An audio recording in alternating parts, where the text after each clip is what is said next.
Hi all, welcome to Blasters arena. കഴിഞ്ഞ മത്സരത്തിൽ 1-നെതിരെ 3 ഗോളുകൾക്കാണ് ചെന്നൈയിൻ എഫ്.സിയെ കേരള ബ്ലാസ്റ്റേഴ്സ് പരാജയപ്പെടുത്തിയത്. മത്സരത്തിൽ മികച്ച പ്രകടനമാണ് ബ്ലാസ്റ്റേഴ്സ് നടത്തിയത്. മത്സരത്തിന്റെ തുടക്കത്തിൽ തന്നെ ജീസസ് ജിമിനസ് കേരള ബ്ലാസ്റ്റേഴ്സിന് വേണ്ടി ലീഡ് നേടിക്കൊടുത്തത് ക്ലബിനെ സംബന്ധിച്ചിടത്തോളം വളരെയധികം അനുകൂല ഘടകമായി. കോറു സിംഗിന്റെ ഒരു ശ്രമഫലമായിക്കൊണ്ടാണ് ആ ഒരു അവസരം ജീസസിന് ലഭിച്ചത്. അത് കൃത്യമായി ഫിനിഷ് ചെയ്യാൻ അദ്ദേഹത്തിന് സാധിക്കുകയും ചെയ്തു എന്നുള്ളതാണ്. മത്സരത്തിന്റെ 2ാമത്തെ മിനിറ്റിലാണ് ഈ ഒരു ഗോൾ പിറന്നിട്ടുള്ളത്.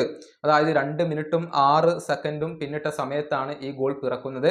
കേരള ബ്ലാസ്റ്റേഴ്സ് എന്ന ക്ലബിന്റെ ചരിത്രത്തിലെ ഏറ്റവും വേഗതയേറിയ ഗോളുകളിൽ ഒന്നായിക്കൊണ്ട് മാറാൻ ജീസസിന്റെ ഈ ഗോളിന് കഴിഞ്ഞിട്ടുണ്ട്. അതായത് ഏറ്റവും വേഗതയേറിയ 4ാമത്തെ ഗോളാണ് ഇത്. ഏതായാലും ആ പട്ടിക നമുക്കൊന്ന് പരിശോധിക്കേണ്ടതുണ്ട്. 1ാം സ്ഥാനത്ത് വരുന്നത് ക്രിസ് ഡാഗ്നലാണ്. മത്സരത്തിന്റെ 29ാമത്തെ സെക്കൻഡിൽ തന്നെ കേരള ബ്ലാസ്റ്റേഴ്സിന് വേണ്ടി ഗോൾ നേടിയിട്ടുള്ള താരമാണ് ക്രിസ് ഡാഗ്നൽ.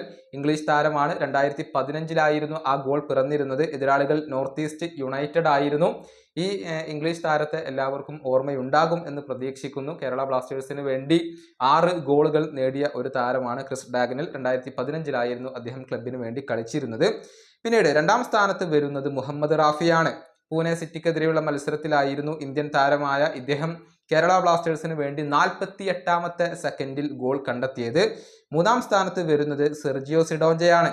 സ്പാനിഷ് താരമായ ഇദ്ദേഹം FC ഗോവക്കെതിരെയുള്ള മത്സരത്തിലാണ് കേരള ബ്ലാസ്റ്റേഴ്സിന് വേണ്ടി 61ാമത്തെ സെക്കൻഡിൽ ഗോൾ നേടിയത്.